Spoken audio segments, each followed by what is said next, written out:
Live from downtown Detroit, Local 4 News at 6 starts now. Exact Track 40 radar getting a workout these past few hours as mid-October rain and some storms roll through Metro Detroit.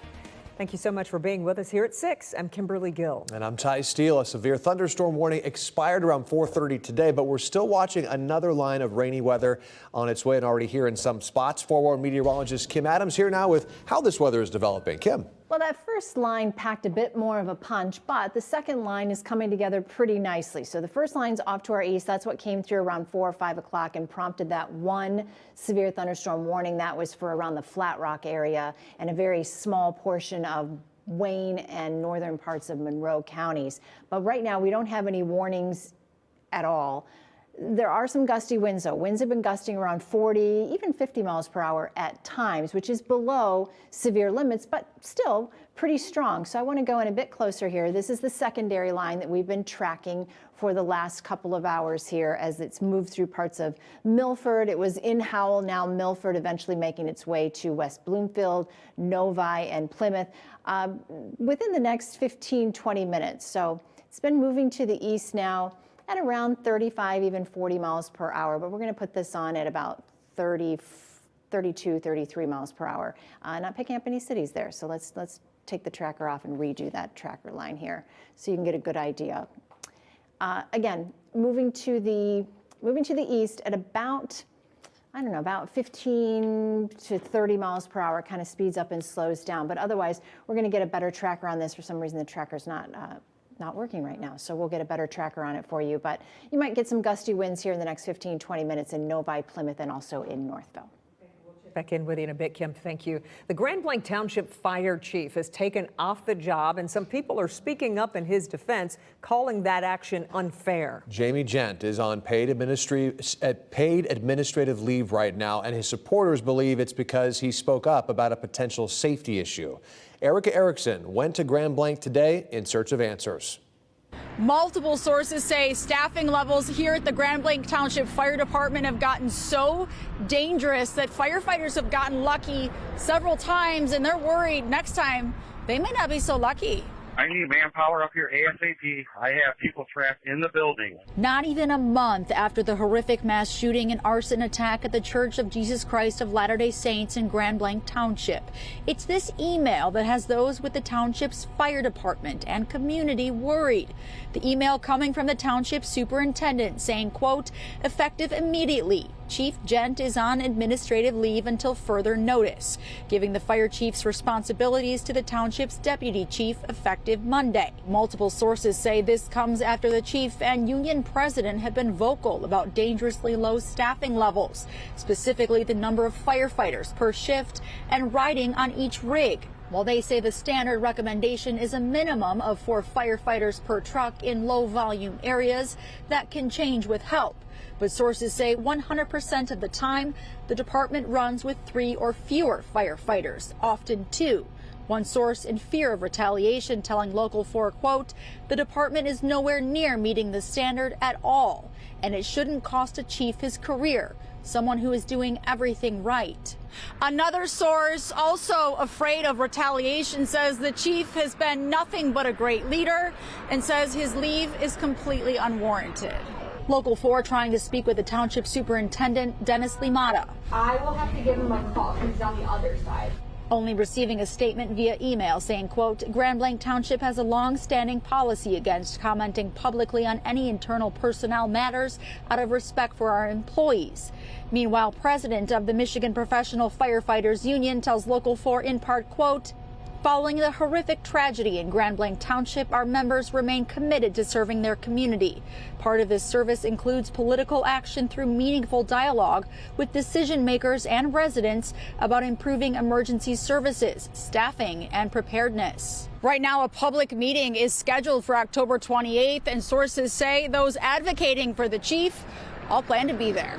Reporting in Grand Blanc Township, I'm Erica Erickson, Local 4. All right, Erica. A new sentencing report reveals more in the case of a Metro Detroit anesthesiologist who pleaded guilty to a federal charge of distribution of child pornography. The report recommends Dr. Joel Adelsberg spend between 12 and a half to 15 and a half years in prison. Federal investigators say they searched Adelberg's phones and found 106 videos and 49 images depicting child sexually abusive material. The sentencing report reveals Adelsberg admitted to having up to 20 conversations with underage girls, which continued even after he found out their ages. Prior to this indictment in 2024, Adelsberg had been practicing medicine since March of 2016 and had been affiliated with Anesthesia Associates of Ann Arbor and Trinity Health. A man started shooting at Southgate police officers this past summer, hitting 2 of them in their legs. Now that man is heading to prison for a long time. This happened back in June when officers responded to reports of a man waving a gun around at an apartment complex. When they made contact with Jeremiah Kemp, he fired a handgun at them, then jumped out a second-story window and started running away. A 4-hour-long search finally led to his arrest. The officers recovered from their injuries to their lower legs. Kemp will now serve 18 to 20 years in prison for assault with intent to murder. Police are cracking down on distracted driving along the M59 corridor. Deputies with the Oakland County Sheriff's Office are taking part in Operation Ghost Rider. They're in unmarked cars watching for drivers who aren't paying attention and, of course, those who are using their phones.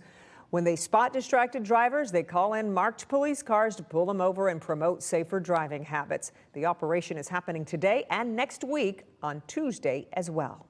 The Springfield Township Fire Department is mourning the sudden passing of one of its own. Officials say 50-year-old Lieutenant Jonathan Miner was simply working on a project in his driveway when a grinder and a tank exploded. His fellow firefighters rushed to help him, but were unable to save his life. The 30-year veteran, known for his humor, his dedication, and his love for his family. Fundraisers are happening through GoFundMe and the Yard Foundation, and they are now helping support his loved ones. Amazon says its AWS cloud service is back up and running normally following Monday's outage that caused all sorts of problems with everything from businesses to gaming to payment apps. Yeah, just about everyone was affected by this. There are a lot of questions about exactly what happened and whether we should expect it to happen again, or rather, how soon can we expect something like this to happen again? For some context, we turn now to Matt Loria, the CEO of Oxium in Rochester, an IT and cybersecurity services company. Thanks so much for being with us tonight. What likely went wrong with the Amazon Web Services outage in simple terms? How did this happen? In the simplest terms, more than likely what happened is that a change was made and an unexpected outcome occurred. So some sort of mistake was made, maybe it wasn't tested correctly before that change was made, and it rolled out and it brought some things down. Yeah. And so is this a case of maybe too many eggs in one basket? So what I mean by that, the amount of internet traffic that is handled by AWS seems enormous. So is it that they're handling too much? I wouldn't say so. I mean, what I would say is that thank goodness that this was isolated to just their East Coast infrastructure and not their West Coast as well, because then we could have seen even further widespread outage as well. I mean, when these things happen, honestly, I'm surprised they don't happen more often. How fragile is the infrastructure? How worried should everyday people be about this stuff happening in the future? Yeah, I think it's a little bit more fragile than most people think, in the terms that so many systems are relying upon it. However, the reason we don't see so many outages is because they do have cybersecurity and change controls in place that really prevent a lot of this from happening. Were there any security concerns, or was it just that, you know, things were not working with this outage? You know, from all reports that we can see so far, it does look like it was not a security-related incident. Mm-hmm. You know, certainly time will tell if that could be the case, and if it's something different than what they're stating. Yeah. Okay. Anything that viewers should know? Is there any way to protect yourself, or anything else? Just in your closing thoughts. Yeah, I would say make sure everything you can back up is backed up, because these things will happen. Mm-hmm. And certainly from a cybersecurity perspective, please use multi-factor authentication, which is those little tokens that you get, the texts that you get in addition to having your password. Which can be frustrating, but useful in situations like this. All right, we appreciate it. Matt Loria from Oxium and Rochester, thank you so much for sharing your expertise with us.